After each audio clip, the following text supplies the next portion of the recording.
I think everything stems back to that day, probably. Now I'm going to cry. Oh, sweetie.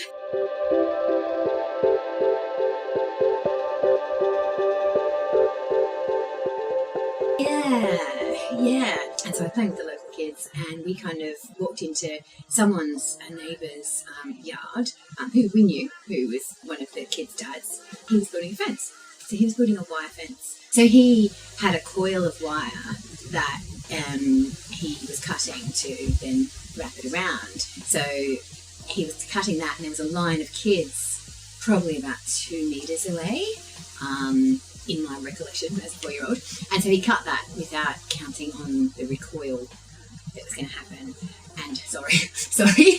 And unfortunately that landed directly in my pupil and went through the back of my eye into the brain. So it was a 1,000,000-to-1 shot. It was a pretty good one. I'm very lucky I didn't lose my eye, and I'm very lucky I didn't get brain damage and that I wasn't killed, to be honest. So, and then I remember doing the hokey pokey in the hospital. I was there for a week with all manner of kids who had like broken arms and broken legs, and it seems cruel really making them do the hokey pokey in that kind of condition, but it was like a war zone, and they were putting their left leg in and their left leg out. And yeah, I had 2 surgeries when I was in there. So I had the initial repair, and then I got cataracts straight away. So I had cataract surgery at the ripe age of 4. I was lucky I was so young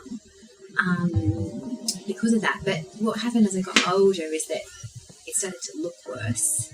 Has been a big factor in my life, because it's a really injured eye. So that's been more of a factor, is how it looks rather than how I see, particularly in my line of work, which ended up being, partly in television, which is a bit ridiculous. So I wear a contact lens, and it's funny, it's almost like a Gestalt psychology thing. Like, some people look at eyes out, other people look at the whole and then drill down to eyes. So some people notice straight away, and other people will never notice. And it just depends on how they perceive faces and their world. So it's quite interesting to me. I mean, I look straight at eyes because eyes have been my life. So I'm the first one to notice anything that's different with someone else's eyes, of course.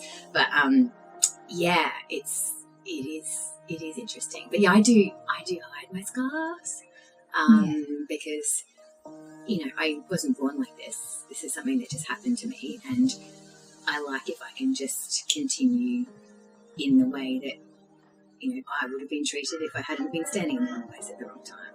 I think I'm tougher, I'm stronger, I'm much more resilient. I've dealt with bullies, I know how to shut people down, I know how to diffuse situations with humour, I know how to be self-deprecating, I know how to turn people's opinions of me around and take the emphasis off that and onto who I am and what I do.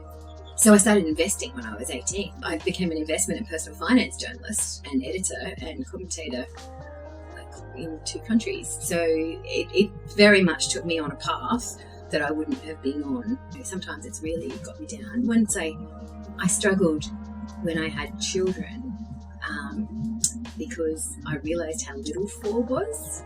And we live in a different age now where you wouldn't let kids play unsupervised on the street. So that never bothered me until I had children. And then I thought, well, that was just irresponsible.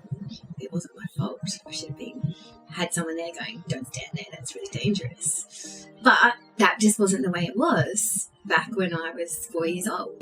That was something I had to come to terms with.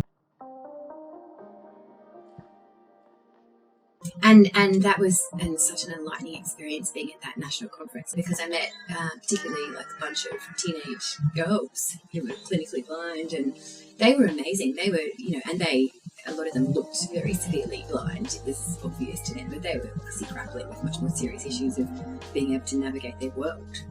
That was such a down the line kind of consideration for them, and that was such a great experience, because after I spoke, they kind of rushed me, or I'm going to cry now. They kind of rushed me and went, oh my God, people say that to you. People say that to me too. What do you say when people do this or people say this? And they just came at me and gave me like huge hugs. And these were like girls I'd never met before in my life. So I think it was good for them to hear from someone who'd dealt with it as a child and as a teenager, and kind of come out the other side stronger and with more of a, well, stuff you attitude if you don't like it. You deal with it, it's your problem, not my problem. Exactly. So it just goes to show how vigilance is really important, and especially the dangers when you have little kids. You just need to be really alert without stopping them being little kids. You do need to absolutely remove from them anything that might unknowingly harm them, because as a 4-year-old child I had no idea that I was in harm's way, just no idea, no concept. So, and that is a parent's job, you know, as much as they can fulfill that.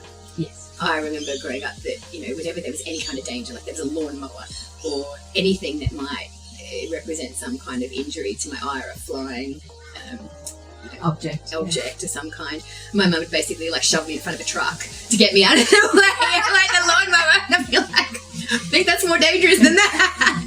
So then you know, once you realise the danger, you kind of become hyper vigilant about that kind of thing. So yeah.